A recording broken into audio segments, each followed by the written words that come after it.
یہ ہے فلائٹ 8303 سے متعلق 2020 میں کراچی میں پی آئی اے کا طیارہ انسانی غلطی کی وجہ سے گر کر تباہ ہوا۔ ایئرکرافٹ ایکسیڈنٹ انویسٹیگیشن بورڈ نے حادثے کی فائنل رپورٹ جاری کر دی ہے۔ مزید ڈیٹیلز حاصل کرتے ہیں طارق ابوالحسن سے۔ طارق، اپڈیٹ کیجئے گا۔ جی، ایویشن ڈویژن نے اپنی ویب سائٹ پر پی آئی اے کے ایئر بس طیارے کے حادثے کے 4 سال بعد اس حادثے کی فائنل رپورٹ جاری کرتی ہے۔ اس رپورٹ کے مطابق طیارہ لینڈنگ کے دوران اس کے انجن رن وے سے ٹکرائے تھے، جس کی وجہ سے دونوں انجنوں کو لوبریکیشن کی فراہمی جو تھی وہ بند ہو گئی تھی، لوبریکیٹ آئل کی فراہمی بند ہو گئی تھی، جس کی وجہ سے انجن سیز ہوئے اور انجن فیل ہونے کی وجہ سے یہ طیارہ گر کر تباہ ہوا۔ رپورٹ میں بتایا گیا ہے کہ حادثہ انسانی غلطی کی وجہ سے ہوا اور لینڈنگ کی پہلی کوشش کے دوران طیارے کی ہائٹ بہت زیادہ تھی۔ ایئر ٹریفک کنٹرولر نے 4 مرتبہ پائلٹ کو منع کیا لینڈنگ سے، لیکن 5ویں مرتبہ نامعلوم وجود پر ایئر کرافٹ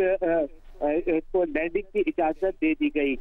جس وقت طیارہ پہلی لینڈنگ کی کوشش کے دوران اپروچ بنا رہا تھا، طیارے کے لینڈنگ گیئر کھلے ہوئے تھے، لیکن لینڈنگ کے دوران دونوں پائلٹوں میں سے کسی ایک نے لینڈنگ گیئر اوپر کر دیے اور پائلٹ کو یہ پتا نہیں چل سکا کہ لینڈنگ گیئر بند ہے۔ اس کی وجہ سے طیارے نے بغیر لینڈنگ گیئر کے جو ہے وہ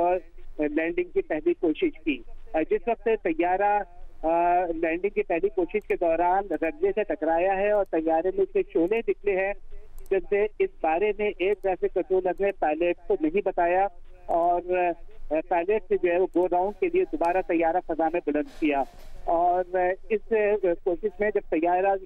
کے انجن جو ہے وہ ٹکرائے تھے رن وے سے، تو اس دوران اس کو لوبریکیشن آئل کا فراہم کرنے والا نظام جو تھا وہ خراب ہوا اور انجن جو ہے اس کی وجہ سے قوت نہیں پکڑ سکے اور سیٹ ہو کر بند ہو گئے اور طیارہ لینڈنگ کی دوسری کوشش کے دوران ماڈل کالونی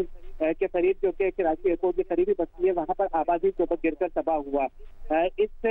حادثے کے بارے میں جو